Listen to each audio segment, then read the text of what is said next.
זה גם בול נראה אותו דבר, מרשת קופיקס נמסר בתגובה, אנחנו מאחלים ליזמים בהצלחה, זהו. מה אתם אומרים חברים פרשנים?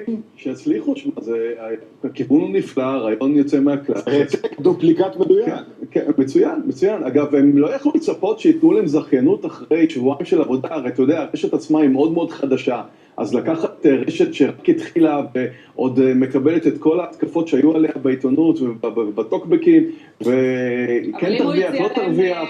הוא לא יכול לתת להם זכיינות לחבר'ה צעירים מירושלים, כל הכבוד, תוך שבועיים מהיום שבו הם התחילו לעבוד, שהרשת עצמה, אי אפשר, אם את מקימה רשת חדשה שקיימת מספר חודשים, ללכת להפוך אותה לרשת ארצית, רק משפט אחד.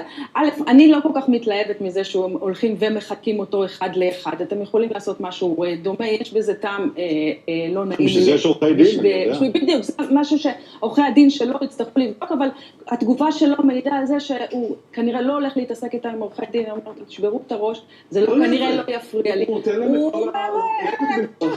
הוא אומר להם בברכה, הוא חושב שיצליחו... גם אנחנו מקבלים בברכה, הכל ב5 שקלים.